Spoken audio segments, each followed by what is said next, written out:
Saudações a todos. Jesus é o Senhor. Graça e paz a todos os irmãos. É muita alegria estar no meio dos irmãos novamente. Na verdade, estar em casa, novamente. Embora eu tenha outra casa hoje, mas sempre que a gente volta, a gente se sente em casa. E onde nós podemos ter comunhão, nos rever, falar a palavra, nos encorajar mutuamente. Louvo ao Senhor por essa oportunidade e agradeço ao Senhor por poder ver tantas caras novas que eu não conheço. Isso é muito bom sinal. Embora eu saiba que vários irmãos, das igrejas vizinhas, da microrregião, não estão todos presentes aqui, que com certeza estaria muito mais cheio que está. Mas louvamos ao Senhor pelos que puderam vir. E até meus irmãos de Brasília, várias faces não estou vendo aqui, mas creio que também devem estar em outros lugares, em outros compromissos. Mas, de qualquer maneira, todos nós somos um. Jesus é o Senhor. Primeiro, eu queria agradecer aos irmãos todos pela generosidade em participar das ofertas, às missões no exterior, ao continente africano, continente europeu, lugares que nós atuamos já há muito tempo. Temos atuado mais agora pontualmente, uma vez que nós já completam praticamente quase um pouco mais de 4 anos e meio que nós estamos fora do Brasil, sediados na Suíça, cuidando das igrejas na Europa e da África, da parte que nós cuidamos, que é a parte um pouco mais centro-norte. E sabendo que a África, por ser um continente tão grande, graças ao Senhor que a ação, tanto na Europa quanto na África, não é apenas de 1 ou 2 irmãos, mas do corpo de Cristo. Vários irmãos cooperadores de todo o Brasil participam do cuidado para com essa parte do corpo de Cristo que está na África e está na Europa. E o trabalho tem sido de maneira muito coordenada, muita unanimidade, em muito temor e tremor, porque sabemos, irmãos, que essa obra não pertence a uma organização, a uma associação, a uma entidade religiosa. Essa obra pertence ao corpo de Cristo. E por ser algo espiritual, em tudo, não importa o seu grau, um serviço de música, um serviço de recepção, um cuidado com as crianças, até mesmo quem está hoje preparando a cozinha, preparando a comida para nós. Tudo isso faz parte do serviço ao corpo de Cristo. E quando nós fazemos isso, nós temos que fazer sempre em temor, tremor e também na confiança total do Senhor. Nós vamos ler alguns trechos na palavra que mostram, primeiramente vemos aqui no apóstolo Paulo, que o apóstolo Paulo, ele quando menciona esses versículos aqui em 1 Coríntios 2, Paulo era um grande homem, não era? Ele era muito capaz, ele era muito hábil, tinha muito conhecimento, ele se ressaltava entre todos os seus contemporâneos, não é? Ele era um jovem que talvez, não sei, ele dava de 10-0 sobre muitos outros fariseus. E ele era considerado fariseu dos fariseus. Ele era muito fiel. Tanto é que lá em Gálatas, em Filipenses, mostra que ele era hebreu de hebreus.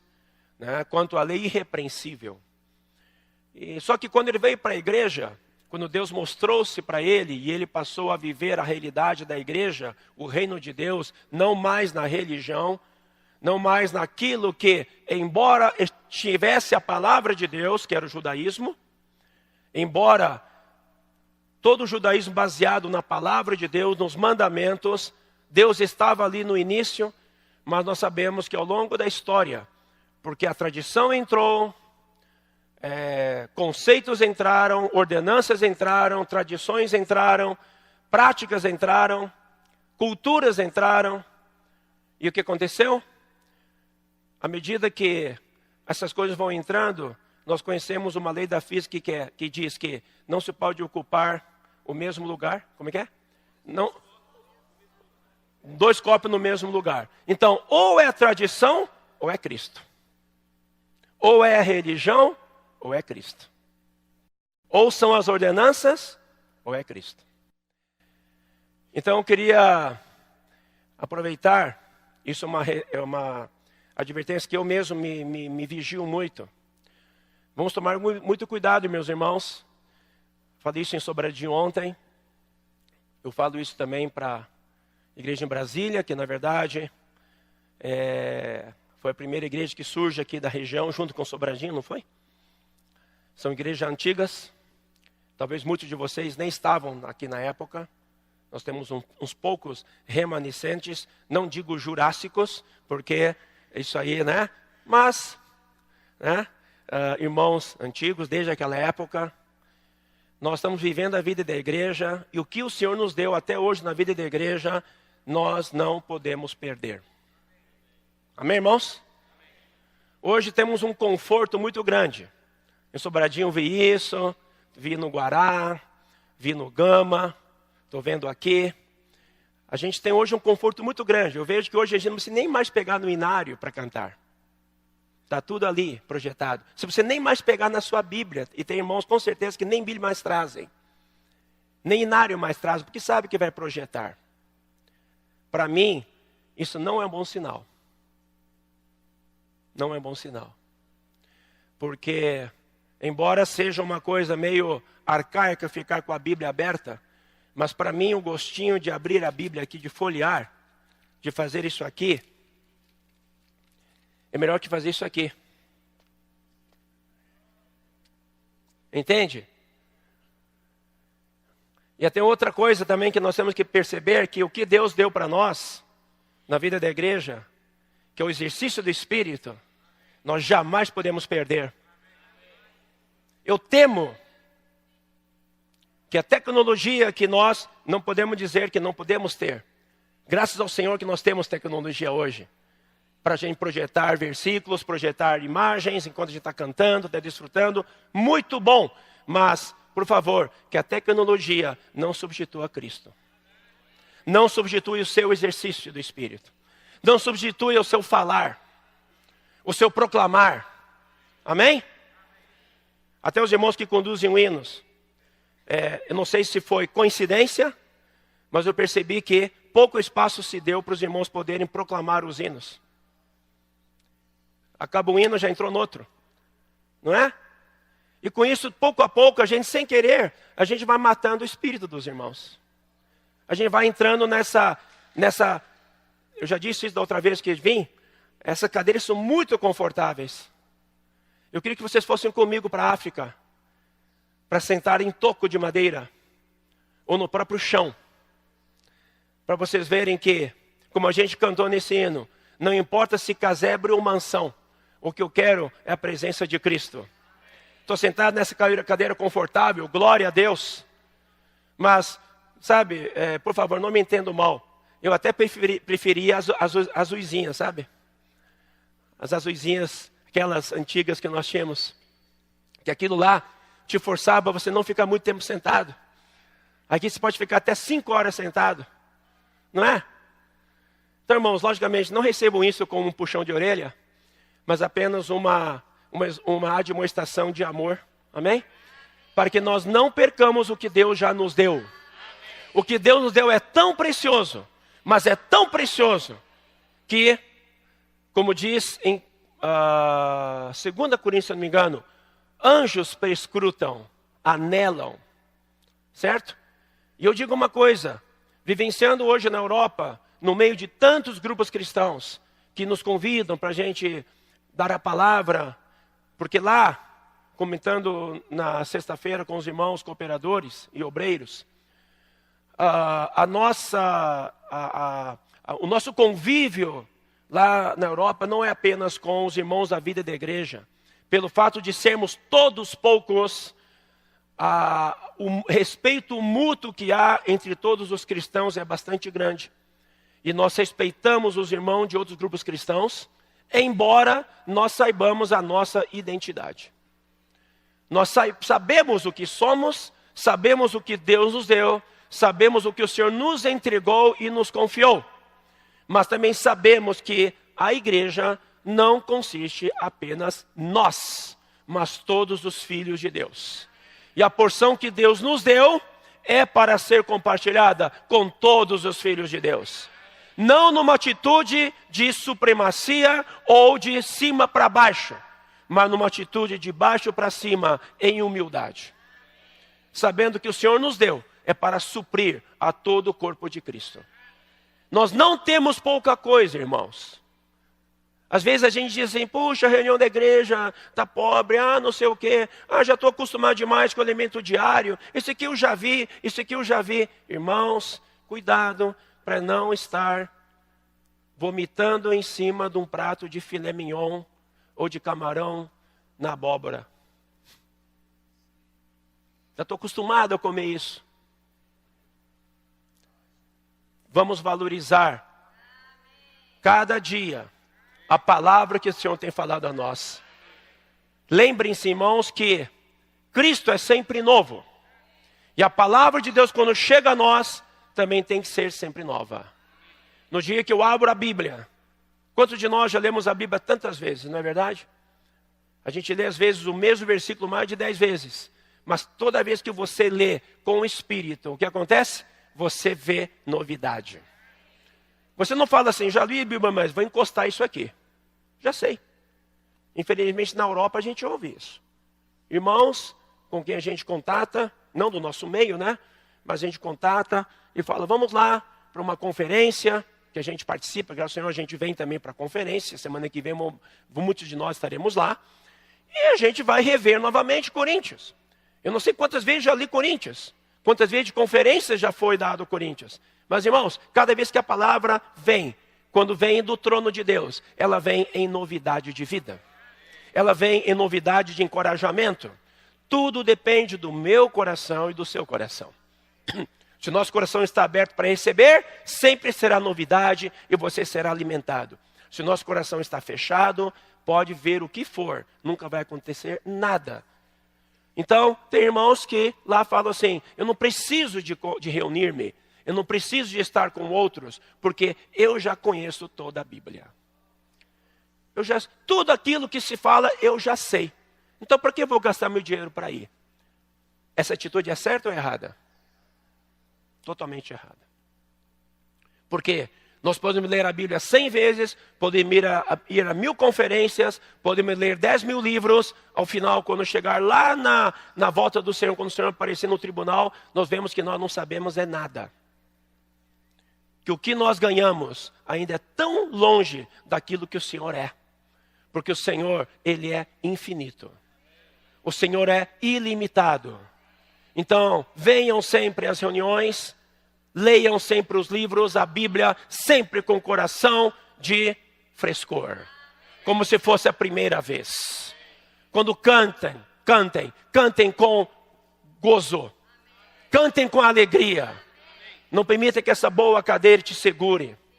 Levante, proclame. Exercite seu espírito. Use seu espírito. Invoque o nome do Senhor. Amém? Não podemos perder o que temos. Nós temos que valorizar o que o Senhor nos deu. Não importa qual o número de pessoas. Seja ela 10 pessoas. A vida da igreja em Genebra, às vezes a reunião da igreja são 3 pessoas. 3 pessoas. Dá vontade de cancelar a reunião. Irmãos, são 3, vamos cancelar a reunião. Mas nós falamos, não.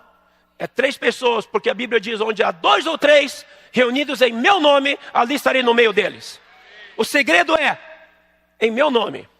Se estamos lá reunidos, poxa, pouca gente ali e tal, não sei o quê. Deus não está no nosso meio, então é melhor ir embora mesmo.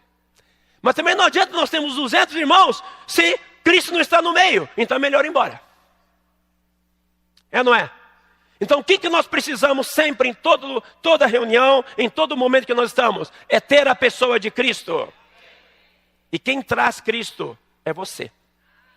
Você quando entra por aquela porta, quando você sai da sua casa, você tem que falar, eu vou trazer a minha porção de Cristo, porque juntamente com a porção de Cristo de cada irmão, vamos trazer a grande porção de Cristo. Amém? Às vezes você não tem uma grande porção para dar, mas você tem pouca porção para dar, não tem problema. Por isso que a Bíblia é tão maravilhosa, quando ela fala de trazer ofertas para o tabernáculo, a casa de Deus. Ele não fala para trazer sempre novilhos, sempre touros. Fala para trazer um cabrito que é menor, um cordeiro que é menor, uma pomba, não é? Mas o quê? Um éfa de flor de farinha, um punhado, não importa. Você tem ou não tem Cristo para trazer? Quem tem Cristo para trazer, levante a mão. A pena, né? Alguns não têm, porque não vê a mão levantada. Tudo bem, né? Então vou te perguntar de novo, vamos ver, vou dar mais uma chance. Quem tem a porção de Cristo para trazer, levante a mão. Aleluia! Não importa qual a sua porção, seja ela pequena ou grande. E veja que no versículo que a gente leu, e é exatamente essa base aqui. Por que senão a Jesus Cristo ia ser crucificado? Aqui nesse versículo, nessa frase, ela expressa tudo o que precisamos. O que mais você e eu precisamos senão da pessoa de Cristo e da sua obra? Hein? O que mais precisamos? Qual que é a solução da nossa vida? É a pessoa de Cristo e a sua obra. Quando Jesus levou os discípulos para Cesareia de Filipe e perguntou para eles: quem dizeis que eu sou? Que diz as pessoas que eu sou? Um diz, tu és Elias, tu és Jeremias, tu és João Batista.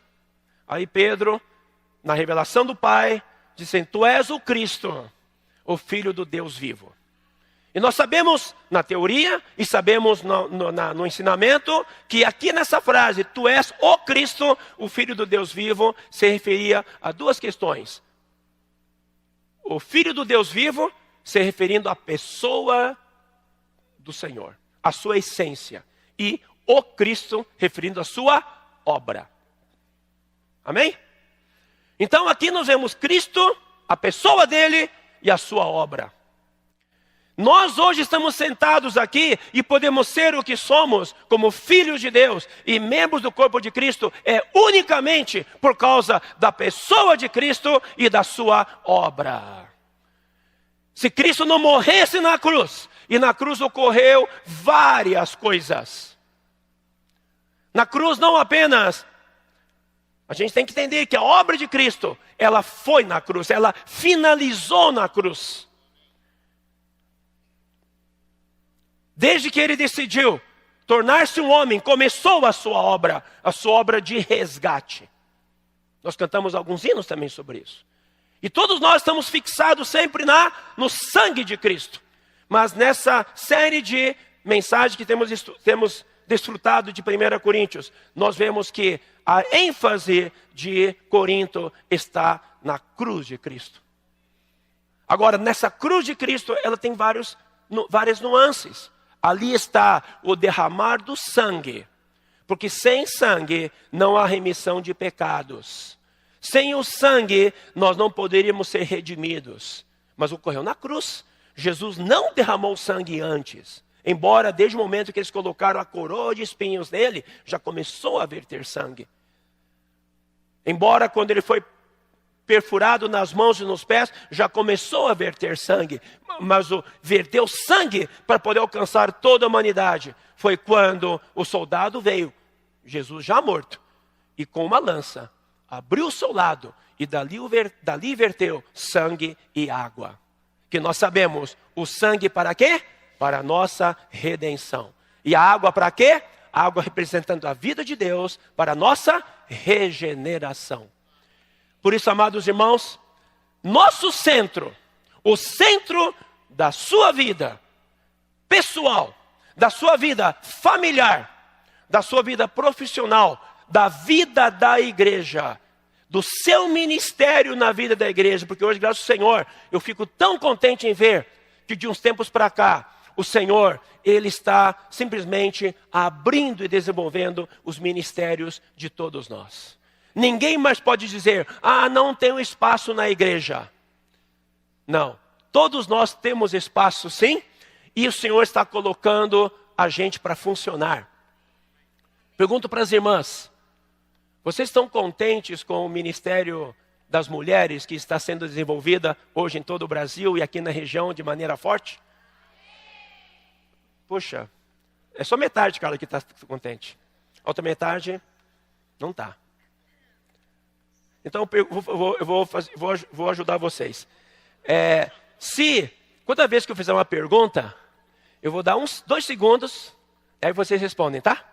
Então tá bom, vamos lá. As irmãs estão contentes com o ministério das mulheres que está sendo desenvolvido na região? Ah, bom, agora melhorou. Muito bem. Está tendo também comunhão para casais? Ou não? Tá. Vamos lá, os jovens agora. Jovens aí, todos jovens, adolescentes, não importa. Vocês estão contentes com as conferências de jovens que há na estância para vocês e também da vida saudável que há aqui na região? 1, 2, respondam. Amém! Vai ter, né? Maravilha. Maravilha. Sabe por que tudo isso? Tudo isso é para desenvolver nossos ministérios. Desenvolver aquilo que Deus deu para você, deu para mim. E e vários outros serviços, não é? Mesmo serviço de recepção, da cozinha e tudo isso são serviços para quê? Para desenvolver aquilo que Deus colocou dentro de nós. Mas tudo isso tem que ter o centro, sempre o centro em Cristo e na sua obra. Todo ministério tem uma função, não importa qual seja, até quem está na recepção. Então atenção os irmãos que servem na recepção. Vocês estão na recepção para, quando o irmão entra, o que você tem que transmitir no seu sorriso e no seu amém, bem-vindo, é Cristo. Quando os irmãos que tocam a música aqui, quando o Josué está tocando o baixo dele aqui, né, Josué? Daí, outro irmão está tocando ali, não sei, a irmã tocando piano. Vocês não podem ficar focados no instrumento em si. O instrumento é apenas é um instrumento. É um instrumento musical, mas toda vez que você estiver tocando o baixo ali, Josué, você em oração diz, Senhor, que cada nota que eu estou tocando aqui alcance o coração dos irmãos. E Cristo seja transmitido neste hino que está sendo cantado. Os irmãos que cantam, fique tranquilo que ninguém vai contratar vocês para o The Voice Brasil, tá bom? Quem sabe, embora muitos de vocês cantam muito bem. Mas vocês estão cantando para ministrar Cristo para os irmãos. E nós cantamos para ministrar Cristo para os irmãos. Então, o nosso ministério que nós fazemos é para ministrar a pessoa de Cristo. Segundo, é para ministrar também a obra de Cristo. Se o que nós fazemos não produz resultado de edificação nos irmãos, em vão estamos fazendo. Em vão estamos fazendo. Por isso que, quando Paulo esteve no meio do povo, entre os coríntios, veja bem, a primeira vez que ele esteve no meio do povo, fala assim, quando eu estive no meio de vós, pelo que eu sei, ele só foi uma vez. Posso estar errado. Pelo que eu sei, só foi uma vez. E nessa vez eles não eram ainda irmãos, ele foi pregar o evangelho. Mas por que ele foi? Diz assim, projeta aí o versículo 3, por favor. E foi em fraqueza, temor e grande tremor que eu estive entre vós. Hoje em dia muitos homens de Deus, ou assim chamados homens de Deus, aqueles que têm hoje grandes ministérios, eu vou dizer para vocês, com muita tristeza, muitos vão, não em fraqueza, não em temor e grande tremor, vão na sua arrogância e vão na confiança do seu braço. Por que Paulo foi em temor, fraqueza e grande tremor? Porque ele sabia, eu não sou uma pessoa para me promover. Eu estou aqui para promover Cristo. Então, ao chegar no meio dos coríntios, ele estava preocupado unicamente de, Senhor, que o que pregue aqui, versículo 4, por favor, não seja linguagem e palavra, linguagem persuasiva de sabedoria. Você sabe, irmãos, que todos nós na vida da igreja, irmãos que liberamos a palavra, eu nunca fiz curso de hermenêutica e omelete. Ah, não é omelete, né? É homilética. Nunca fiz curso de oratória. O Esdras nunca fez curso de oratória. O Pedro nunca fez curso de oratória. O Miguel nunca fez curso de oratória. André nunca fez curso de oratória. Os irmãos responsáveis nunca fizeram curso de oratória. Sabe o que a gente fez? A gente fez curso de cristotória. Porque quem coloca a palavra nas nossas bocas não é a nossa preparação, é o Senhor. Irmão Dong nunca fez curso de oratória. Irmão Dong, às vezes, já na sua idade avançada, ele atropelava nos versículos. Atropelava nos capítulos, como o Lin fez agora, no começo. Né, Lin? Desculpe. Era o capítulo 10 e capítulo 9. Mas graças ao Senhor que aprove a Deus que o Mondong não falasse português, mas tivesse tradutores. Para poder corrigir todos os erros que ele errava em menções. Entenderam? Mas o irmão, ele era alguém cheio de Cristo para poder transmitir. E a gente aprendeu isso. Então, às vezes, a gente se perde hoje. Desculpa, irmãos, eu não quero expor ninguém. Mas eu falo assim, puxa vida, irmãos, então vamos lá. Vamos começar agora a dar coaching. Isso aí o Esdras tem tocado nesse ponto, né? Às vezes em conferência, que é um perigo. Não é que esteja errado isso, irmãos. Por favor, não entendam mal. Nós temos que usar todas as ferramentas que hoje a sociedade nos dá. Se você tem uma dificuldade, de falar, sim, faça um curso, aprenda. Mas não esqueça de dizer, isso é apenas uma colher, uma ferramenta. Mas o mais importante é que isso não substitua o principal, que é Cristo como meu conteúdo. Por isso o Senhor falou lá em Lucas 10, Mateus 10, não tenham medo do que vão falar diante dos reis, das autoridades, dos governadores, porque eu, o Espírito, colocarei as palavras nas suas bocas. As coisas espirituais se tratam espiritualmente. Às vezes nós queremos levar a igreja, que é espiritual, de maneira material. Entende? Falta isso, falta aquilo, então, desculpe, eu vou dar outro exemplo. É muito maravilhoso ter todos os ministérios que nós temos hoje. Tem as conferências de casais, tem as conferências para pais, tem todas essas ferramentas. E talvez muitos de nós pensamos em, puxa, eu estou passando uma crise conjugal, eu vou participar daquela conferência de casal, porque eu sei de casais que aquilo vai me ajudar. Mas se você pensa que ali você vai encontrar um segredo, ou uma chave, pensando ali, agora eu vou aprender o ABC, 1, 2, 3.2, não é? Faça isso, faça aquilo. E não vai ali para poder perceber que aqueles irmãos vão ali para ministrar Cristo e para mostrar que Cristo é a solução de tudo e a sua obra. Você pode até conseguir resolver o assunto por 2, 3 semanas, depois tudo volta para estaca zero.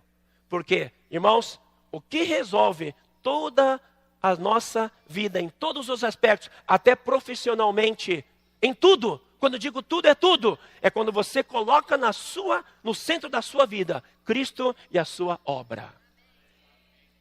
Por isso que, volta no versículo 4. Minha palavra e minha pregação não constituem em linguagem persuasiva de sabedoria, mas em demonstração do Espírito e de poder. De onde vem o Espírito e o poder? De onde vem essa demonstração do Espírito e poder? Vem exatamente do Espírito dentro de Paulo. Na dependência total do Senhor. Não na força do seu braço. Não na sua história. Às vezes nós confundimos. Quando a gente prega o evangelho para alguém, e aquela pessoa é um professor catedrático de universidade, ou é um doutor, e a gente pensa, puxa vida, que beleza. E aí quando vem para a igreja, em pouco tempo, fala, irmão, vamos lá, vou convidar você para dar uma palavra. Ele sabe dar aula, mas não necessariamente vai saber dar uma palavra. Correto ou não? Ele pode dar aula, mas não necessariamente dar a mensagem para liberar a palavra. Ele vai precisar passar por todo um processo de morte e ressurreição, para que quando ele falar, não seja o professor catedrático falando, mas seja o irmão falando. Nós não podemos olhar as coisas de maneira superficial. Nós temos que ver que Paulo era tudo, mas quando encontrou com Cristo, ele falou, não sou mais nada. A cruz nos extermina. A cruz nos elimina. Quando a gente tem um encontro todo dia com o Senhor e a sua obra, aquilo é para nos exterminar. Correto? Para que a nossa dependência seja total do Senhor. Aí, versículo 5. Para que a vossa fé não apoiasse em sabedoria humana, e sim no poder de Deus. Diga para você mesmo, a minha fé tem que se apoiar no poder de Deus. Diga para o seu vizinho, apoie a sua fé no poder de Deus. Esse poder de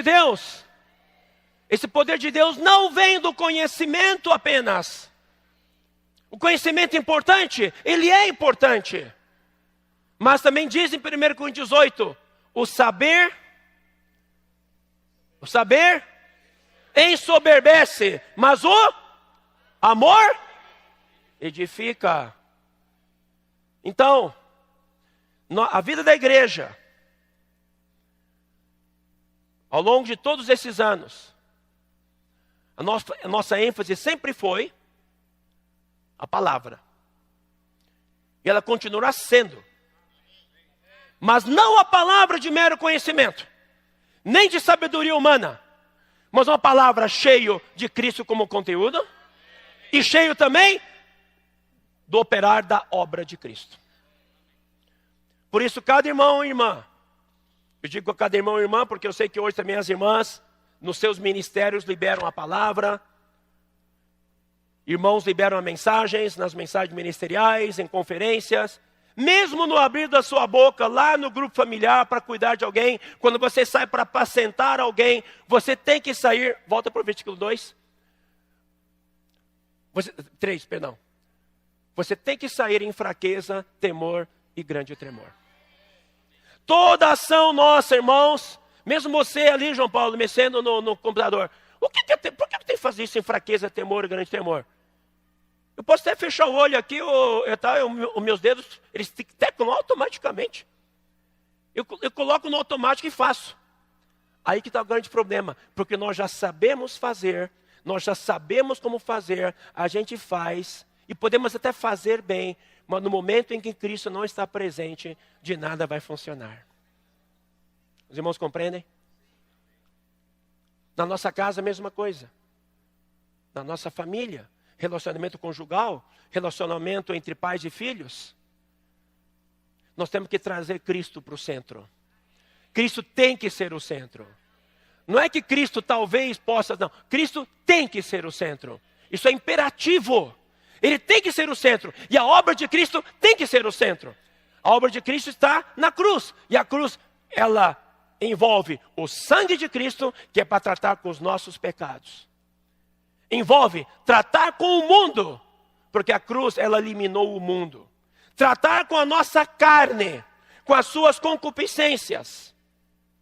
A cruz termina com o nosso eu.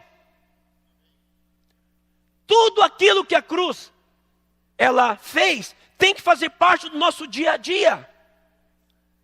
Porque, irmãos, volto a dizer, nenhum de nós estaria sentado aqui e vivos até hoje espiritualmente, se não fosse por Cristo e a sua obra.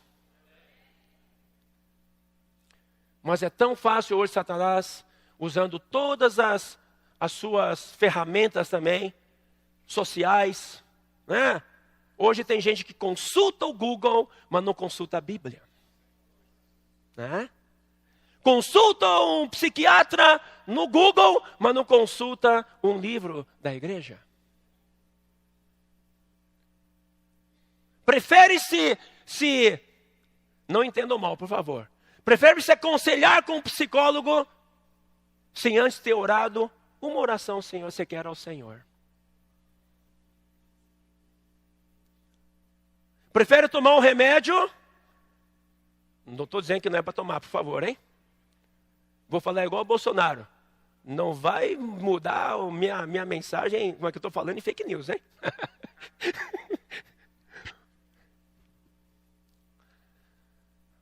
Antes de tomar um remédio, vá orar.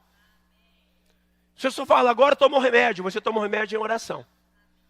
Mas uma coisa você sabe, que a cura não foi do remédio, apenas foi do Senhor ter operado em você. Amém, irmãos? Então, Cristo tem que ser o centro. E a obra de Cristo também tem que ser o centro. Quando o povo de Israel, eles se movimentavam, eles tinham como centro um negócio muito grande, que tinham que desmontar toda hora. Desmonta, aí quando acampa, monta de novo. Aí depois quando desacampa, desmonta. Aí quando vai, monta. O que era esse negócio? Que tinha que montar e desmontar? Falem alto. Tabernáculo. O tabernáculo. E o que tinha no centro do tabernáculo? Qual que era o móvel mais importante no centro do tabernáculo? A arca da aliança. Tinha também mais duas coisas importantes ali. O altar de incenso que ficava em frente ao Santo dos Santos. E o altar de holocausto que ficava na entrada do santo lugar. Estava no átrio, na entrada do santo lugar.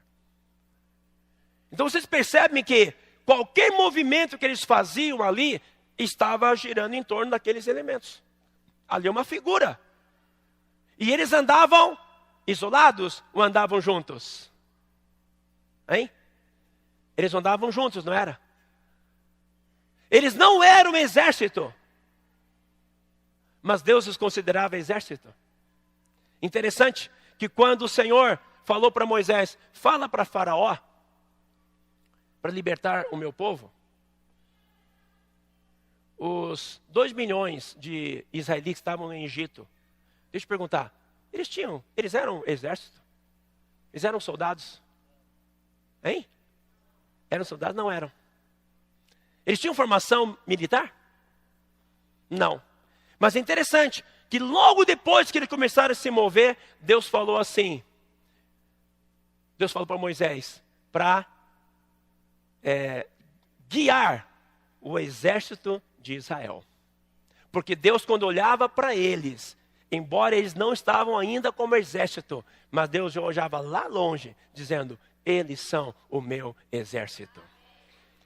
Por isso que quando Deus olha para você e eu, quando Deus escolheu você e eu, isso é muito importante. Isso em Romanos já mostrava essa linha. Em Coríntios também mostra a mesma linha. Romanos começa usando do capítulo 1 até o capítulo 12, tratando da pessoa, tratando de todos os passos da nossa salvação.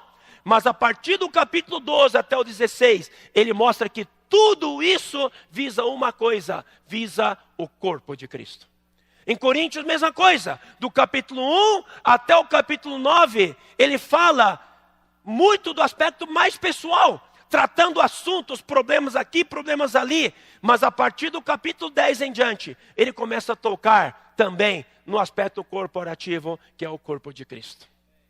Então, nós temos que nos lembrar, você que está novo na vida da igreja, você que está há meio tempo, você que está mais antigo na vida da igreja, temos que ser lembrados, eu vivo para o corpo de Cristo. Eu existo para o corpo de Cristo. Eu existo para o reino de Deus. Nós não somos cristãos isolados. Mencionei isso ontem em Sobradinho, puxando o que o irmão Esdras havia mencionado já numa conferência, que um dos grandes legados que Deus deu para nós na vida da igreja, ao longo de toda a época, desde o Watchman Nee para frente, até os dias de hoje, especialmente nós que vivenciamos a realidade hoje, e temos que intensificar isso, isso não pode se perder, é exatamente a forte ligação e os laços de irmandade que nós temos. Amém? Nós temos um laço de irmandade, não é apenas local. Nós temos um laço de irmandade micro-regional, que aqui está a micro-região, regional, nacional, mundial. Eu não digo intergaláctico porque não tem em outros planetas. Tá? Mas, irmãos, isso dá inveja para qualquer um. Positiva. Tem um irmão hoje lá, lá em Dublin. Ele foi ganho graças ao Bucafé em Dublin. Ele era um obreiro das Assembleias de Deus aqui no Brasil, foi para Dublin tem uns 10 anos, e aprove a Deus fazê-lo passar em frente ao Bucafé, começou a participar das reuniões, ele já congregava numa congregação africana lá, era obreiro lá, e quando começou a conviver conosco, uns gatos pingados, né? Uma congregação lá que tem uns 400, 500 irmãos. Aí chega no Bucafé e encontra lá os irmãos servindo ali naquela correria, uns 10 a 12 irmãos. Ele ficou muito impressionado com a palavra. Mas o que mais impressionou ele foi exatamente o convívio da vida da igreja. Ele falou assim, olha, eu sou obreiro, eu sou cristão há tanto tempo, mas eu nunca entendi essa palavra comunhão. Eu estou entendendo agora, o que vocês têm é verdadeira comunhão. Olha que coisa interessante, tudo é na comunhão, Vocês fazem tudo na comunhão. Aí começou a participar das conferências de jovens, conferências europeias. E o segundo filho dele nasceu. E em um ano, né, desde que ele nasceu, até completar um ano, já tinha participado de 3 conferências do menino. Ele falou, esse aqui já nasceu em conferências, né? E ele ama. E aí ele falou, gente, engraçado, né? Vocês não são muitos. Né? Ele fala agora, nós não somos muitos, mas como nós somos ligados. Daí ele falou assim, onde eu vou para a Itália, em Roma, encontro a minha família lá, que é a vida da igreja. Coisa que antes eu não sabia. Eu não tinha esse viver. Olha, eu participava de uma congregação grande no Brasil. Você sabe, né? Ele falou assim, sabe que as Assembleias de Deus são uma das maiores congregações no Brasil. Mas pode ser o número que for, mas não existe o que nós temos. Eu não estou aqui para nos gabar. Estou aqui para falar que o que Deus nos deu, não podemos perder. E temos que intensificar. Daí, ele fala assim, irmão, estou indo para o Chipre. Espera aí. Ô Luciano, o irmão Robson está indo para o Chipre aí. Você recebe ele aí? Sim. Ah, estou indo para a Romênia. Irmão Cornel, você recebe o irmão aí e tal? Eu estou indo para a França. Ô irmão, irmão Daniel, recebe o irmão aí? Vou lá para a África do Sul. Ô Marcelo, dá para receber o irmão aí? Estou indo lá para Taiwan. O irmão de Saipim, dá para você receber os irmãos aí? Irmãos, onde é que isso existe? Só na vida da igreja. Valorizem a vida da igreja. Valorizem o que o Senhor nos deu. Amém? Teve uma conferência em Trieste, 2010. Tivemos que usar algumas instalações de um grupo cristão que estava muito aberto para a gente. Ele é um pastor da República Dominicana. E aí a gente usava as instalações lá para hospedar os irmãos, para comer. E aí sentou um grupo de irmãos que vieram para a conferência do Brasil, né? Vários irmãos do Brasil foram. Sentamos e nós conversando ali, rindo e tendo comunhão e tal. Ele observando assim. Vocês são todos da mesma igreja? Falei, sim, da mesma igreja, mas diferentes localidades. Como é isso? Não, aquele lá é de Piracicaba, aquele lá é de Natal, aquele lá é de Porto Alegre, aquele ali é de São Paulo, aquele ali é de Belo Horizonte, aquele ali é de... Mas como é que vocês têm? Ah, além disso, nós todos nos conhecemos há mais de 30 anos. Que é isso? Como é que é isso? Fala, isso chama-se vida da igreja. Então valorizem o que nós temos. Amém, irmãos? Eu espero que nenhum de nós entre a partir de hoje, embora talvez já não entram, mas pode talvez um outro, talvez ainda, né? Não saiba muito bem, estou querendo te ajudar. Quando você entrar aqui dentro, não entra só para assistir, acabou, vai embora. Não.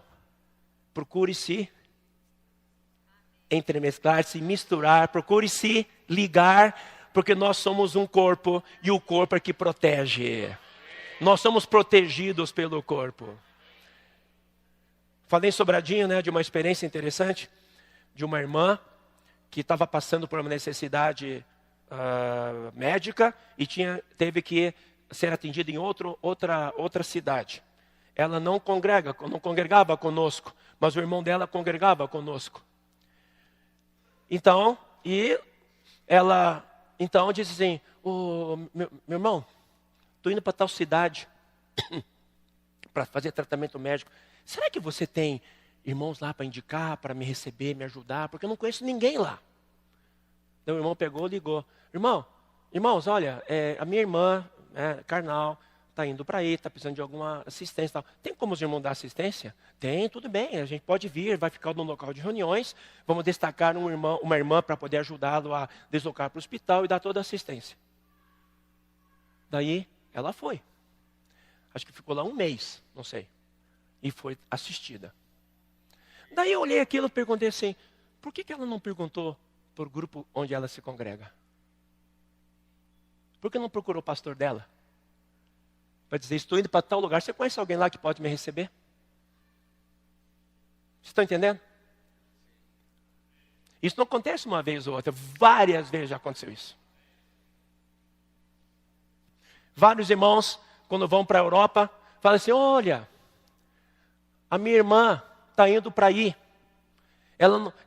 Ela congrega em tal lugar, mas não conhece ninguém aí. E perguntou se podia ir alguém, os irmãos da igreja, receber. Falou, lógico, pode dar o nome, endereço, a gente vai lá e visitar. E graças ao Senhor, quando chega lá, é acolhido pela família de Deus. Não é? Pela vida da igreja. O dia que você for para o exterior, o dia que você sair da cidade, que for para algum lugar, vá procurar a sua família, que é a vida da igreja. E você será bem recebido. Amém? Porque nosso vínculo é muito forte. Por que eu entrei nessa área, hein? Para mostrar exatamente, irmãos, que tudo aquilo que Cristo fez por Ele e pela sua obra é exatamente para criar isso, o corpo de Cristo. Ah, sim, é por isso que eu entrei nisso aí. Para mostrar que nós não somos individuais, não somos 300 irmãos, 300 unidades. Não, nós somos 300 irmãos, mas uma unidade. Quando estamos na estância lá, reunião de 7, 8 mil irmãos, não são 7 mil, 8 mil unidades. São 7 mil, 8 mil unidades em uma unidade. Porque nós temos a mesma visão, a mesma comissão, o mesmo encargo. E a mesma visão, porque nós sabemos que Deus nos convocou para o seu exército. E para que nós tenhamos essa percepção, vocês entendem que, lembram-se lá em 1 Coríntios capítulo 6, né? Acho. Deixa eu ver. Exatamente. 1 Coríntios capítulo 6, fala assim. Todas as coisas, versículo 12. Todas as coisas me são lícitas, mas nem todas convêm. Todas as coisas me são lícitas, mas eu não me deixarei dominar por nenhuma delas. E depois, lá em Romanos, fala a mesma coisa. Todas as coisas me são lícitas, mas nem todas edificam. Por que Paulo falou isso? Todas as coisas me são lícitas, mas nem todas convêm. Quando você vive isoladamente como cristão, tudo é lícito e tudo convém, porque você não tem que dar satisfação para ninguém e você não influencia a vida de ninguém. Mas no momento que você tem a percepção que você não vive mais para si, mas para o corpo de Cristo, tudo te é lícito, mas nem tudo convirá. Tá certo essa conjugação?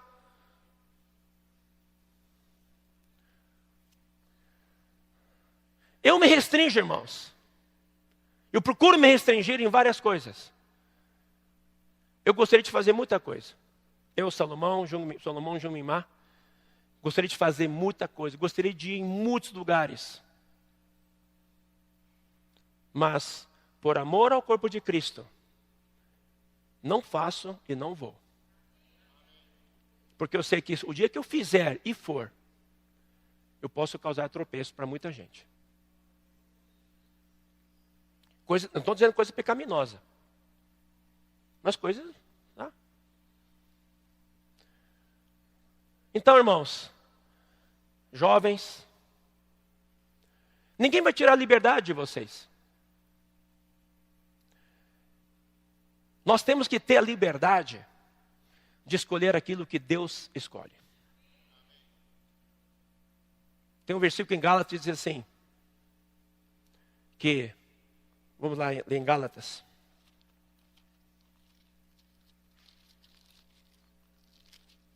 Capítulo 5.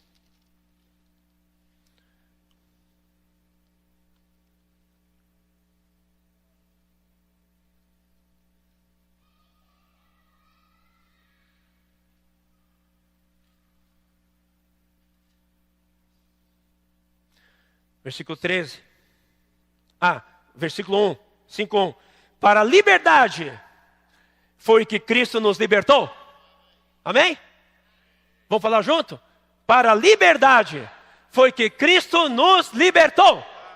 Amém. Aleluia! Agora vamos ler o 13. Porque vós, irmãos, vamos ler juntos?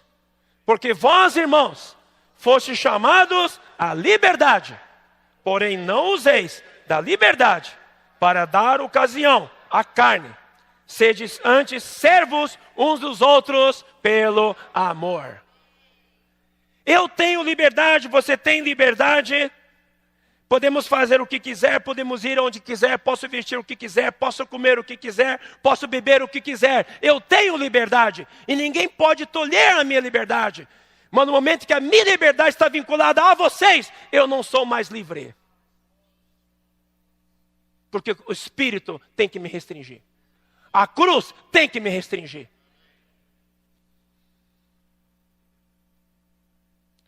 É triste saber que na vida da igreja, acabando a reunião da igreja, alguns jovens saem para beber. Uma reunião gloriosa, sai e vai todo mundo para o cinema. Eu não estou dizendo que o cinema esteja ruim, tá? Até mesmo, até nas conferências agora estão usando, né? Estão usando exemplos de filmes, né? Para poder, né? Os Vingadores, né? Como é que é? Né? Eu não gosto muito de usar isso não, porque isso abre brecha. Fala, o irmão falou, outro falou, então quer dizer que eu posso, né? Aí vamos no caminho de Ló. Vai ali e tal, daqui a pouquinho, talvez você não vai chegar em Sodoma e Gomorra, mas talvez o caminho que você abriu, você sabe limitar, mas alguns não sabem e vão chegar em Sodoma e Gomorra. Quando eu fui chamado, não fui chamado para ser cristão individual. Eu fui chamado para ser um cristão no corpo de Cristo, na família de Deus, pensando no reino de Deus. Então a minha liberdade termina na cruz. Então, Gálatas diz claramente aqui, não é? Não useis a liberdade para dar ocasião à carne. Sabe, irmãos, essas são as palavras que o Senhor nos dá na Bíblia. São as palavras do Senhor, dos servos de Deus. Se cabe eu ou você aceitar ou não, a decisão é nossa. Nós temos a liberdade de dizer sim, amém ou não. Não é verdade? Por isso que Paulo continua ali em Gálatas falando assim, né? Engraçado, nesse mesmo capítulo, depois te fala, não useis a liberdade para dar ocasião à carne, sediante servos uns aos outros pelo amor. Por que ele fala pelo amor? Porque quando você vê que a sua liberdade vai causar um tropeço para um irmão ou para uma irmã, ou vai causar um escândalo talvez em alguém ou outro, então, por amor aos irmãos, eu não farei.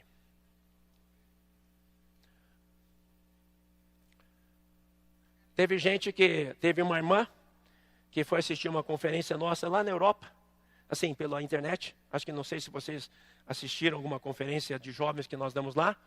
Em 2 ocasiões nós começamos a dar a conferência de bermuda, os que liberam a mensagem, né? Estava tão quente. E nós começamos a liberar, assim, a gente combinou com todo mundo, jovens, já que os jovens vêm de bermuda, né? Aqui no Brasil também, né? Na conferência de jovens. Jovens vão de bermuda, né? Na reunião e tal. Então eu falei, então para a gente ser um com jovens, também a gente vem de bermuda. Já que a gente está num ambiente assim, separado e tal, vamos vir de bermuda. E aí todo mundo concordou e tal. Agora, se fosse na cidade, uma conferência de jovens, com certeza nós não nos sentiríamos na liberdade de usar bermuda. Vocês entenderam ou não? Porque naquele momento não trouxe nenhum tipo de tropeço para ninguém. Mas teve quem me disse depois, irmão, eu vi vocês liberando mensagem de bermuda, o que é isso? Né? Eu tive que explicar. Né? A gente tem que gastar mais saliva para explicar do que se não tivesse usado, né? Não, estava num lugar onde estava muito quente, estava fazendo 38 graus. Em Portugal isso é um inferno, né? Essa temperatura, muito quente. Então, bem, só para mostrar que nós temos a liberdade, mas a liberdade que nós temos tem que ser para edificação. Se eu falar qualquer coisa ou me movimentar e não for produzir edificação nos irmãos, então por amor eu não farei. Versículo 14. Porque toda lei se cumpre em um só preceito, a saber, amarás o teu próximo como a ti mesmo. Por isso que Paulo, em Corinto, já falava isso. Em Romanos também falava isso. Não estou aqui buscando meus próprios interesses, mas sempre o de outros.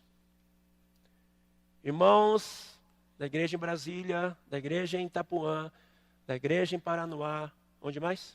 São Sebastião. Nosso viver cristão não é para buscar nossos próprios interesses, mas buscar o interesse de quem está à nossa volta. Estou aqui para buscar o interesse dos irmãos. Amém? Buscar o interesse da edificação dos irmãos.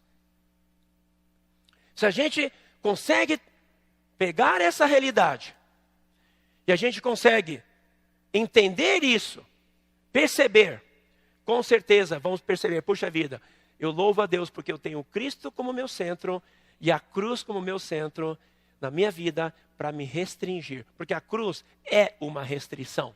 A cruz, por um lado, é morte para eliminar, mas também é uma restrição. E quando a gente vive no Espírito, nós vivemos restringidos na liberdade. Né? É meio engraçado falar isso, né? Que nós temos a liberdade de viver restringidos. Eu escolho a liberdade da restrição. Não compatibiliza. Para quem não é filho de Deus não entende. Mas quem conhece o plano de Deus entende. Eu vivo na liberdade da restrição por amor ao corpo de Cristo. Amém? O que os coríntios faziam era tudo no seu próprio interesse. Aí Paulo teve que trazer todos eles para entender. Você não foi salvo para viver sozinho aí como... Não, você foi salvo para viver corporativamente.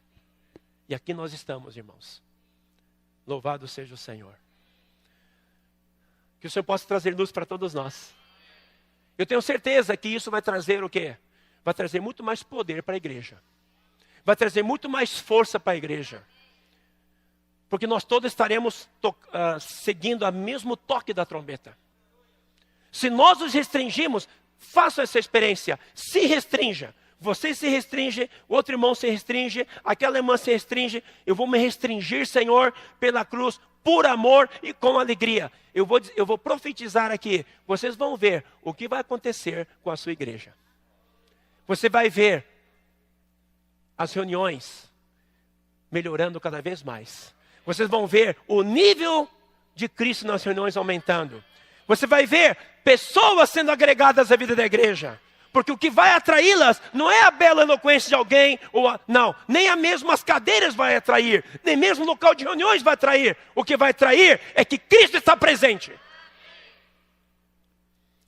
E para terminar, depois vocês ouçam a mensagem sobradinha, mas eu vou mencionar rapidamente. Um paralelo que nós podemos ver aqui é a vida de Josué. Josué foi uma pessoa que também, quando começou o seu ministério, quando Deus entregou para ele a responsabilidade de substituir Moisés, ele começou em fraqueza, temor e grande tremor. Não foi? Deus teve que gastar um capítulo inteiro só para encorajá-lo. Ser forte, não temas, ser forte e corajoso, não temas, repetiu por 3 vezes. E Josué aprendeu isso de quem? Aprendeu de Moisés. Porque nós sabemos que Moisés era o homem mais manso de toda a terra. E no momento que ele deixou a mansidão, ele perdeu a boa terra. Que pena, né? Mas foi para dar um exemplo para nós. E Josué seguiu o exemplo de Moisés. Sabendo que toda obra que ele faria não dependia da sua força nem do seu aprendizado. Porque olha, irmãos, ficar 40 anos junto de Moisés, com todo aquele aprendizado, aquele homem, era para alguém sair de lá gabando-se, dizendo assim, eu fiz o melhor MBA, o melhor doutorado, mestrado, pós-doutorado com esse homem, não é? Mas quando ele chegou ali, para poder assumir, ele falou, sou fraco, não posso. E o Senhor teve que encorajá-lo 3 vezes. Vocês estão vendo, nós estamos estudando agora no Alimento Diário, né? Sobre as características de um despenseiro de Deus, de um ministro de Deus, é exatamente isso. O ministro de Deus, o verdadeiro ministro de Deus, é aquele que não confia em si mesmo e confia sempre no Senhor.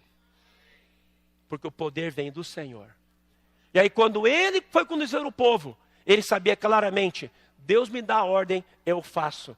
Mas uma coisa muito interessante, depois vocês vão ler, a partir do capítulo 2 de Josué, até o capítulo 8, 9, quando fala sobre Ai, vocês vão ver uma coisa ali, eu vou só mencionar rapidamente. Todo o povo, antes de passar o Jordão, eles se movimentavam juntos. E qual é a característica da vitória do povo de Israel em Jericó? Então, podemos mencionar várias questões, porque eles eram unânimes. Vocês têm alguma dúvida nisso? Eram unânimes? Eram. Eles eram obedientes? Eram. Eles tinham uma visão? Tinham. Eram comprometidos? Sim. Tá. Mas foi isso que deu a vitória? Isso ajudou.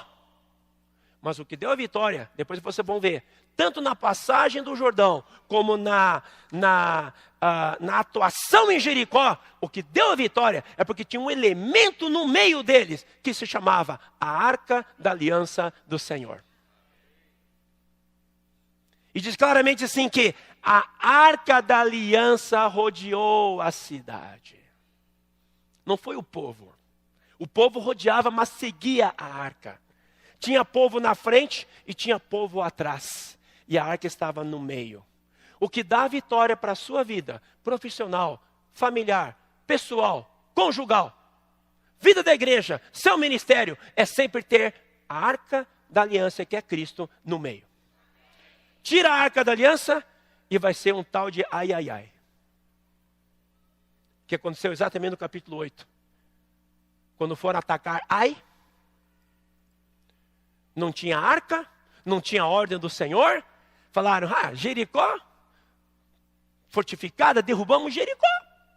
Esse negocinho aí, tinha poucos inimigos. Menosprezaram o inimigo. Pensaram que na força do braço, a gente vai repetir a mesma estratégia, vão invadir. Não precisa muita gente não, vai pouca gente. E voltaram e muitos morreram. E aí Josué se prostrou, porque Josué era líder. Talvez até, porque Josué que mandou. E veja bem, Josué, ele obedeceu ao Senhor em Jericó. Mas em Ai, não diz que o Senhor falou, vai atacar Ai. Josué foi por conta própria. E não tinha a Arca da Aliança lá no meio. Sofreu derrota. O povo sofreu derrota.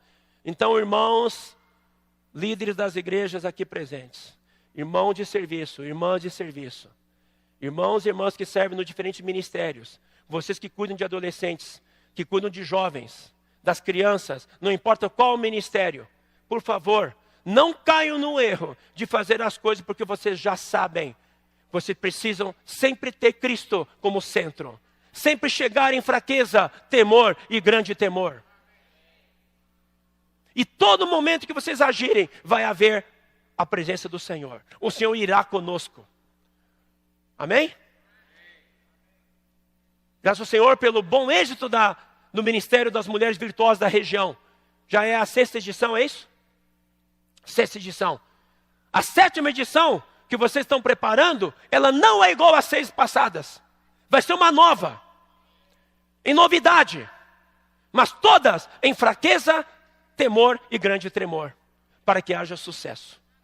E isso para todos os serviços. Daí Josué se arrependeu, se apresentou à arca, se arrependeu. Daí Deus falou assim, mas não basta isso. Tem uma coisa muito importante. Né? Aí eu esqueci de mencionar, mas quando eles entraram na boa terra, antes de entrar, tiveram que fazer uma coisa com toda a geração. A geração que entrava agora era uma geração nova, que não se havia circuncidado. Alguém me explique, o que significa circuncisão? Fala. Fala mais alto. Cortar a carne, eliminar a carne. Então mostra claramente que quando nós estamos para servir ao Senhor, nós temos que ver que temos que eliminar a carne. Nós temos que eliminar tudo aquilo que impede o avanço. Então tiveram que ser todos circuncidados, aí entraram. Aí antes deles poderem exatamente tomar Jericó, Deus deu, pode abrir Josué capítulo 3, por favor. Versículo, todo mundo... Capítulo 3, versículo 5. Disse Josué ao povo, vamos ler juntos?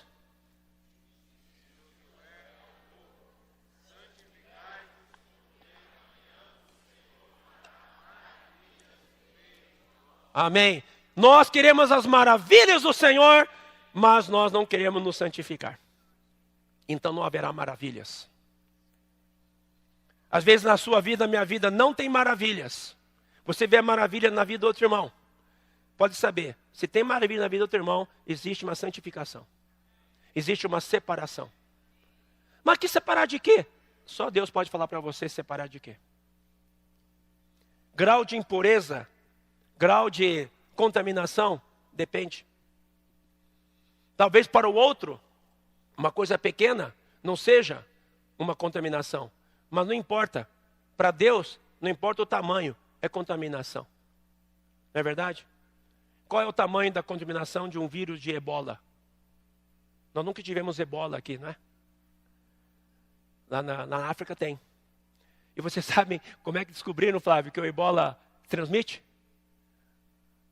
O ebola é transmitido principalmente entre os evangélicos. Porque eles impõem a mão sobre um doente e depois vai impondo a mão sobre os outros. E vai transmitindo o vírus para todo mundo. Onde o maior grau de morte de ebola são os evangélicos. Os pastores. Eles impõem a mão sobre um doente que não sabe que está doente. Aí depois vai impondo as mãos sobre os outros na oração. Aí o que acontece? O vírus vai transmitindo.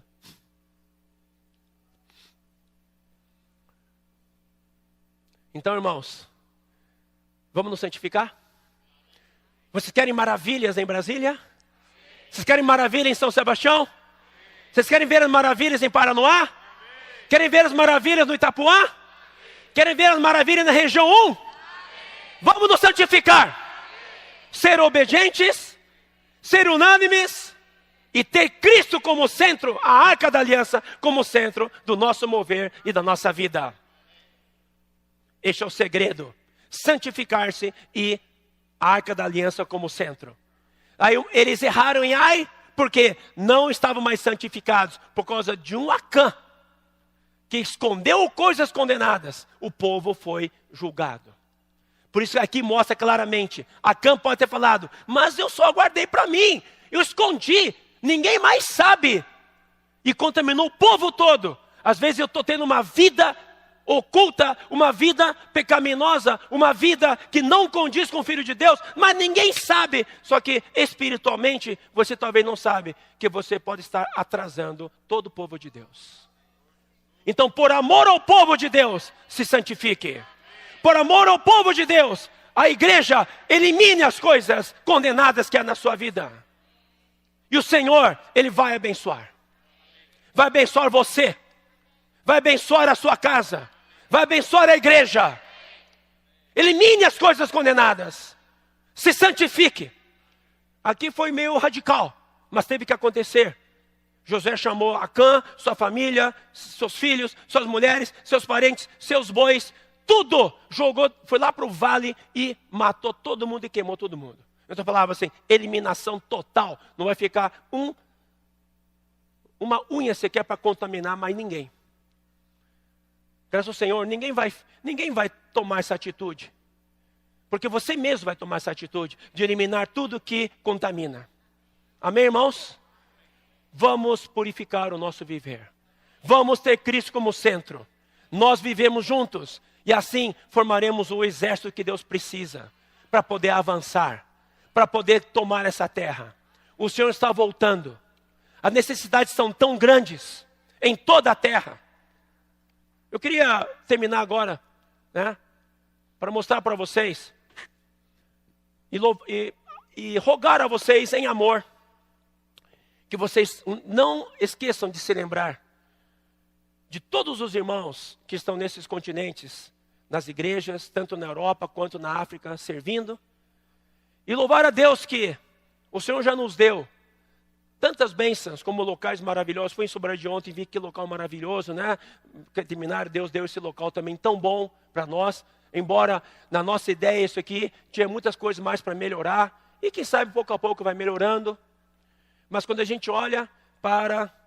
Dá para projetar as fotos? A gente olha para onde os irmãos se congregam.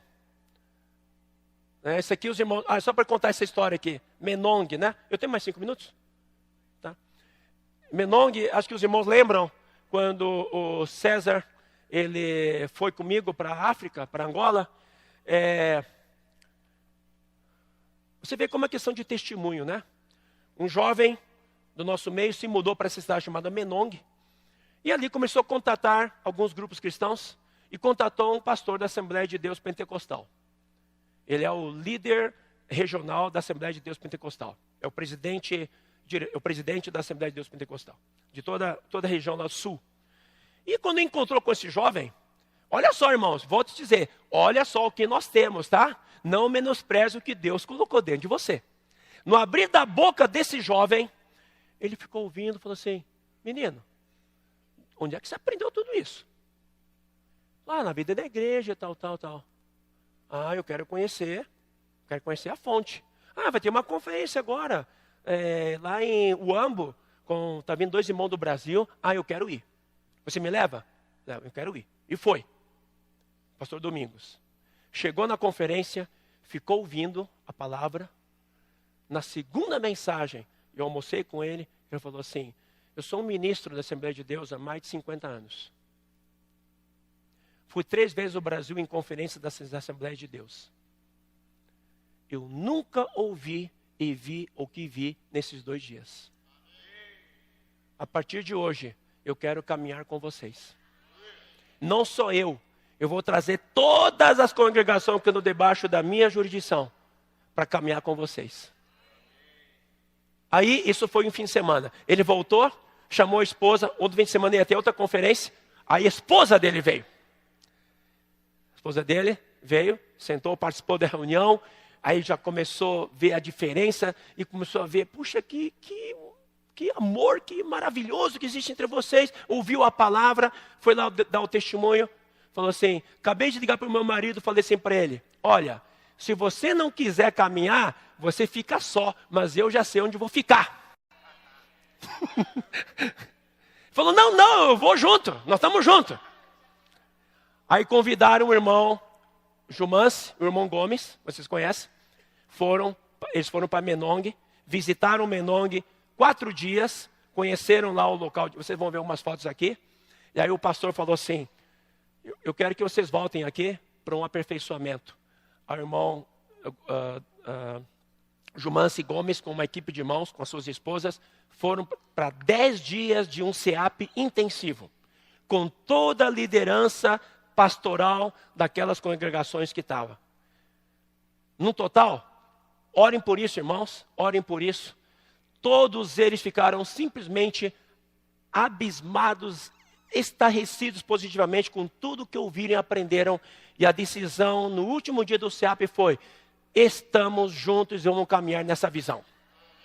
Sabe quantos irmãos são? Entre todas as congregações, 2.500 irmãos. Sabe quantos irmãos tem na vida da igreja hoje em Angola? Na vida da igreja, 1.200. Mais 2.500. Por causa de uma conferência. Continua as fotos, por favor. Então aqui, mais uma.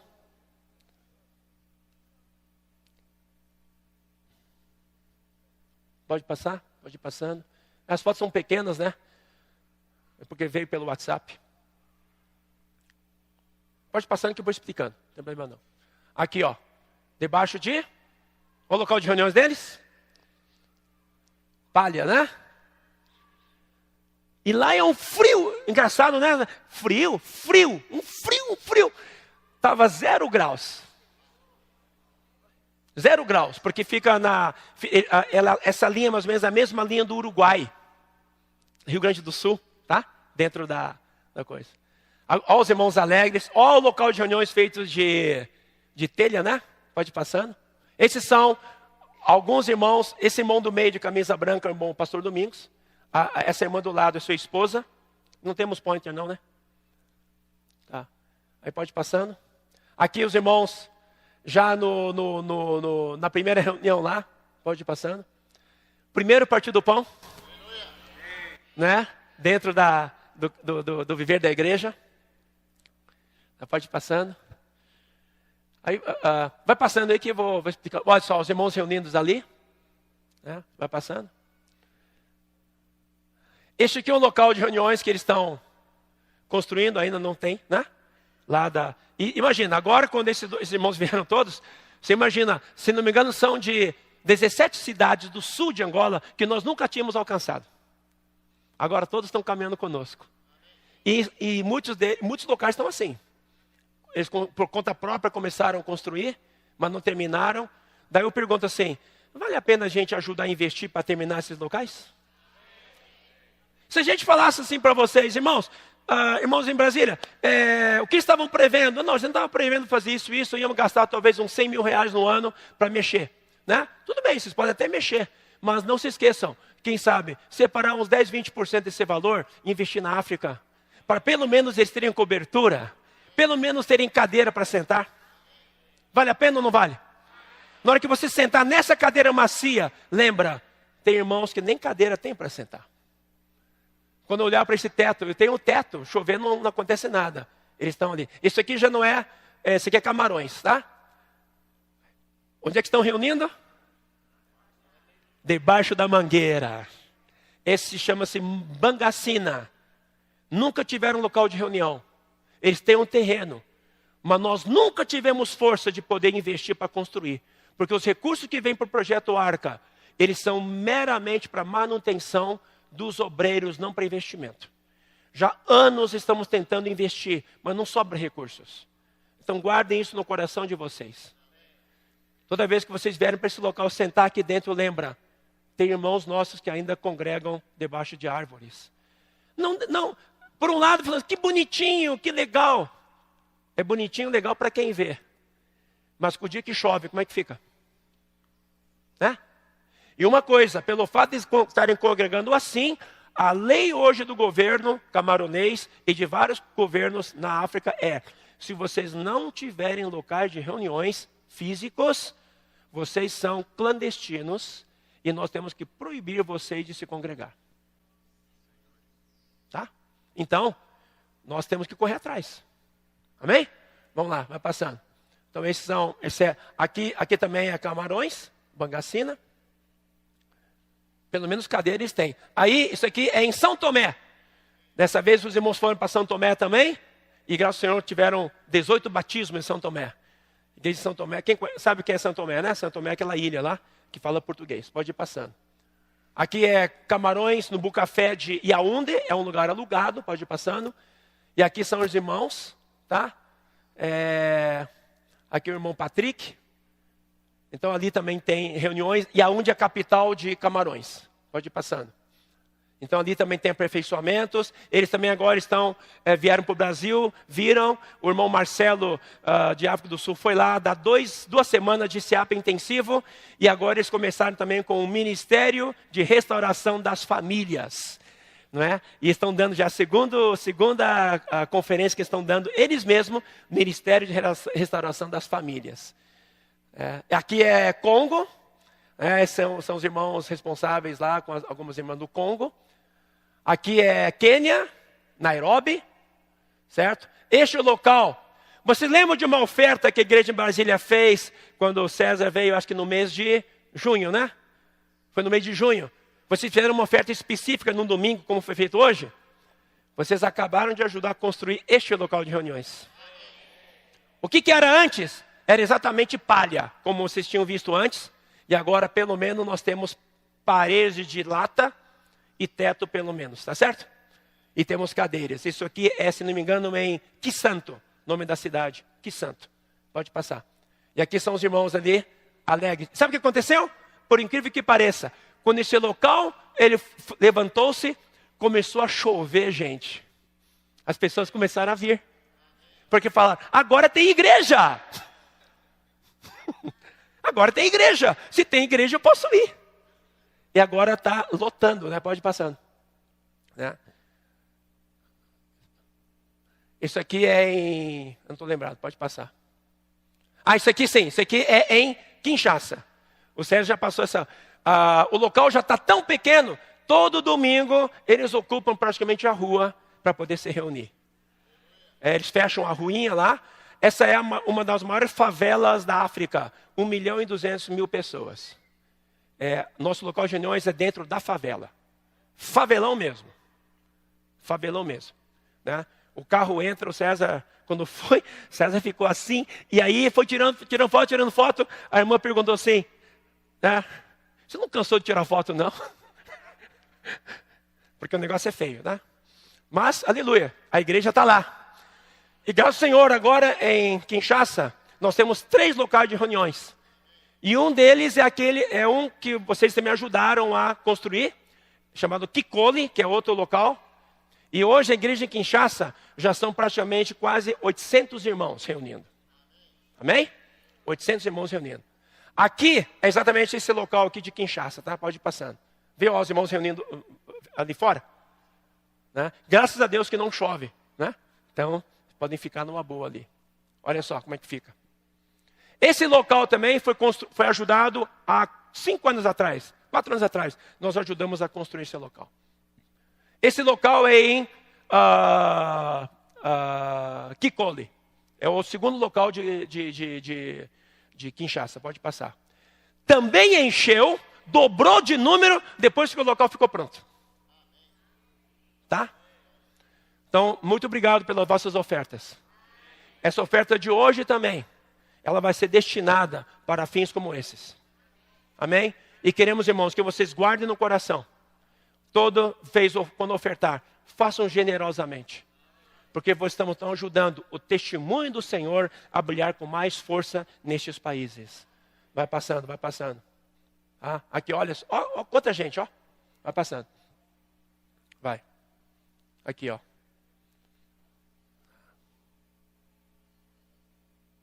Amém. Jesus é o Senhor.